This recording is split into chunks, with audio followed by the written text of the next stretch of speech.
탄소. 탄소 비료도 있던가? 비료는 작물이 자라는 데 필요한 원소를 논밭에 뿌려서 작물이 흡수할 수 있도록 작은 알맹이나 가루로 만든 제품이다. 식물이 자라는 데 있어서 없어서는 안 되는 필수 원소는 16가지인데 이들은 탄소, 산소, 수소, 질소, 칼륨, 칼슘, 마그네슘, 인, 황, 철, 망간, 아연, 붕소, 구리, 몰리브덴이다. 이들 중 한 가지라도 부족하면 식물은 자라는 데 지장을 받는다. 그렇기 때문에 작물을 키우는 농부는 이들 양분이 부족하지 않도록 비료를 통해 챙긴다. 많이 챙겨야 하는 다량 원소는 질소, 인, 칼륨이며 이것을 비료의 3요소라고 한다.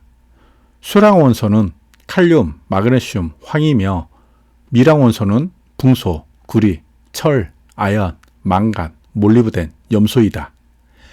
다량 원소는 매년 공급해야 하며 수량 원소도 부족할 경우에는 공급하지만 미량 원소는 특별한 경우가 아니면 생략해도 된다.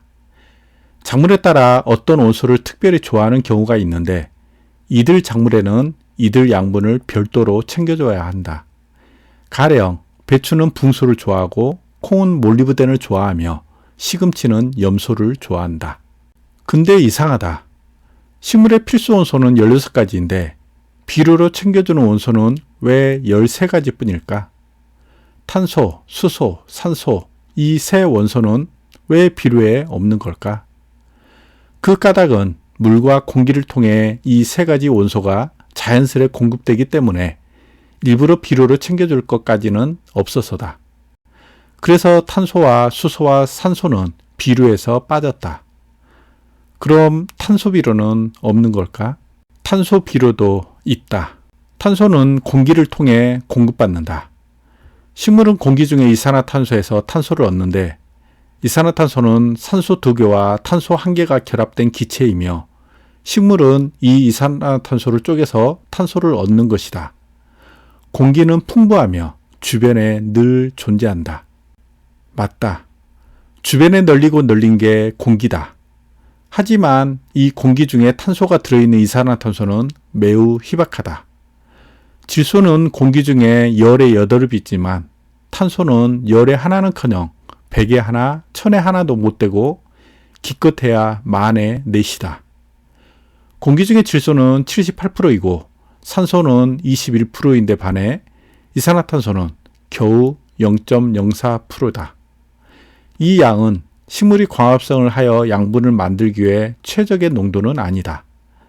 이산화탄소의 농도가 공기보다 2~3배 높으면 작물은 탄소 동화작용을 더 활발하게 하여 수확량을 높일 수 있다.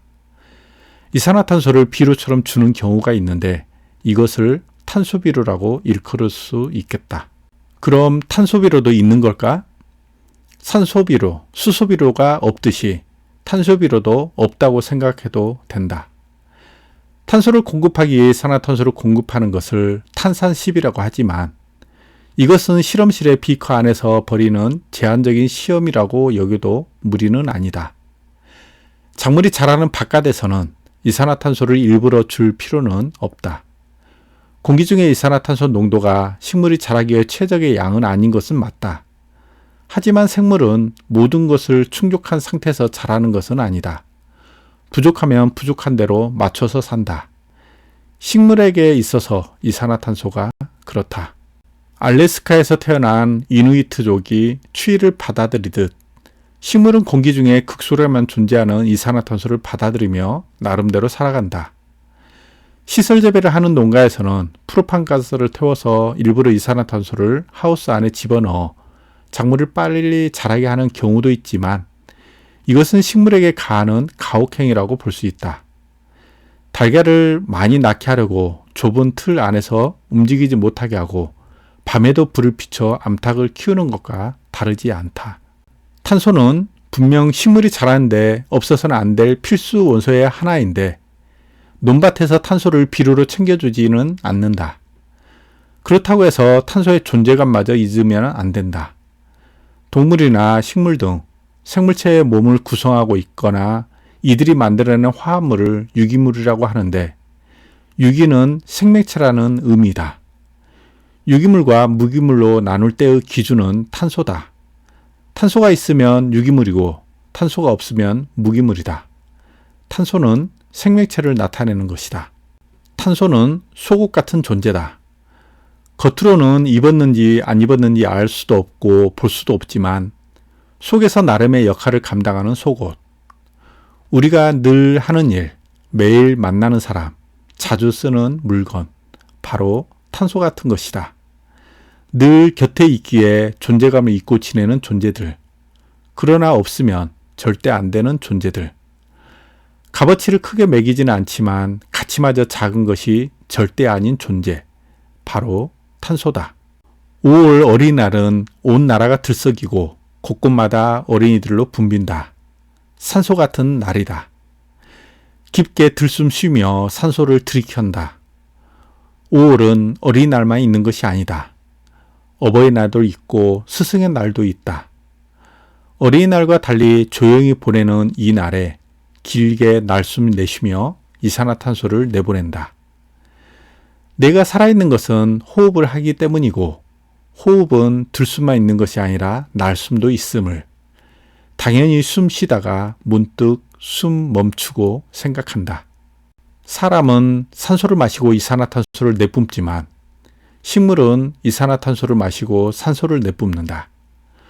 우리는 산소는 신선하고 생명의 공기로 여기는 반면에 이산화탄소는 탁하고 질식의 공기로 여긴다. 이산화탄소가 사람에게는 똥일지 몰라도 벼에겐 밥과 같다. 속옷 같은 탄소.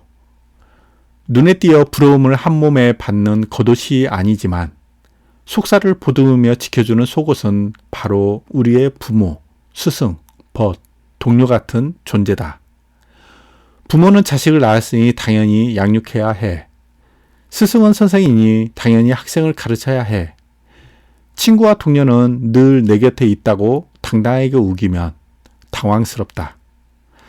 탄소처럼 언제나 함께하며 늘 마주하기에 그 존재감마저 잊고 살지는 않았는지 생각하는 5월이다.